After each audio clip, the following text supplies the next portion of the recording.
Hi, I'm Kadrina and welcome back to the channel. Oh boy, it has been a hot minute. I just started a YouTube channel and then I disappeared from the face of the earth. But I'm back today. So, today we are finally going to be talking about The Dinner List by Rebecca Sterle. Here's the cover. It's a short book, only about 275 pages long, and has a formatting of alternating chapters from present day to the past. And the present day stands over about a total of 5 hours. So I got this book because last September I signed up for the Book of the Month Club to get into reading more. This book was one of the August books. This is not sponsored, throwing this solely out there for anybody who wants to try something new. I got this book for free for signing up. They did this promo deal, or they do these promo deals where you buy a month membership and get one book for free. It's about $15 a month to pick one of 5 books and $10 for any additional book. It's free shipping too, so it's a really good deal. Try if you want. Again, not sponsored. Anyway, I select this book because the premise was intriguing. A 30-year-old woman goes to dinner with any 5 people, dead or alive, of her choosing for one night, and one of them is Audrey Hepburn. It has a guest appearance of an icon. Who doesn't like Audrey Hepburn? Interesting, right? This had to be a stellar read.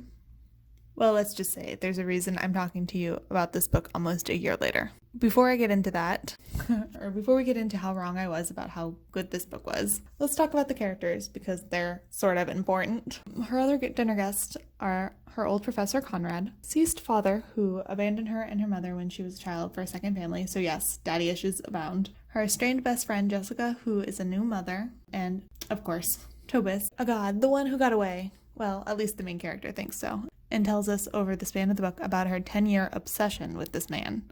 Our main character is Sabrina, a 30-year-old publisher for children's books in New York. So, you would think she could spin a tale. Again, wrong. So to recap, I bought this book in September, and I'm now just telling you about it. Why, you may ask?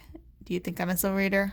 I got about a third of the way through this book before I tossed it aside and decided to look elsewhere. It was so dry, to say the least. Like I was reading some middle schooler diary, which, in hindsight, makes sense because Sabrina and the author, Miss Sterle, are clearly stuck in the phase of middle school love. Sabrina is practically obsessed with Tobis when she first meets him at 19 years old, which is fair. You're 19, first love, all that. But, I mean obsessed. She and Jessica stalk him to a show he's doing, yeah. By the way, Tobis is a photographer, so he's an art god too. And throughout the book, Rebecca portrays him as this guy who is brilliant, but will never be recognized. Even when he's bankrupting himself and Sabrina, he's still better than he is. He's still too good for Sabrina.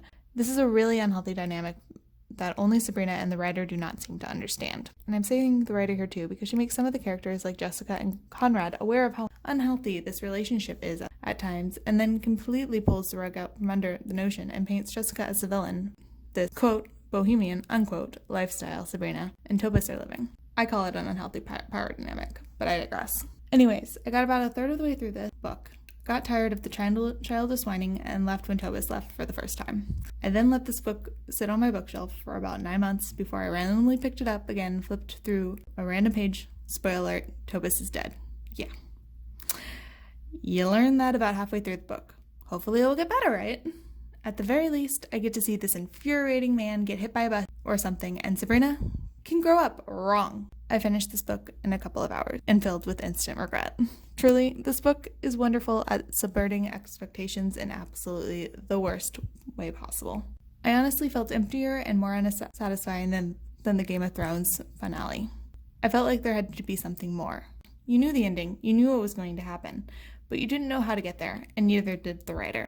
You know how I said that the writer seems to toy with the notion that she knew that Sabrina and Tobis were not right for each other, but instead of admitting it, she still covered it up like these were two star-crossed lovers who thought they loved each other more? It was like she was not quite ready to admit that to herself, that their characters had taken a turn and refused to let them develop. Anybody that's a writer knows. Sometimes your characters will act in unexpected ways that even you did not realize that they would act. Rebecca Sterle did not seem to understand that and tried to pigeonhole her characters into certain actions and mannerisms. The result is nothing is learned at the end. She sort of resolves things with her father and Tobis, but it's still rushed, and there's not this moment of realization where Sabrina realizes that it's okay to love people that hurt you, and it's okay to move past it and forgive.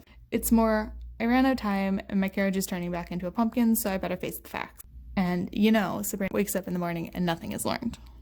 For a book that spans over a crucial development period of a young woman's life from 19 to 30, you would think Sabrina would grow up, but she never does. She's always pining over this one man. So in short, I find this book aggravating. If you like it, great, more power to you. You also probably didn't listen to the audiobook either, which Rebecca Sterle narrates herself apparently. For the rest of us who don't want a truly hopeless romance novel, look elsewhere. Now I'm going to sign off here because honestly I feel like this is more of a rant than a review, but if you want me to dissect the literature itself, I'm more than happy to do such when I'm less angry. If you want to stick with me, I'll be reviewing Miss Hancock and the Mermaid next. That's all, and good night, my fellow bookworms. Kadrina out.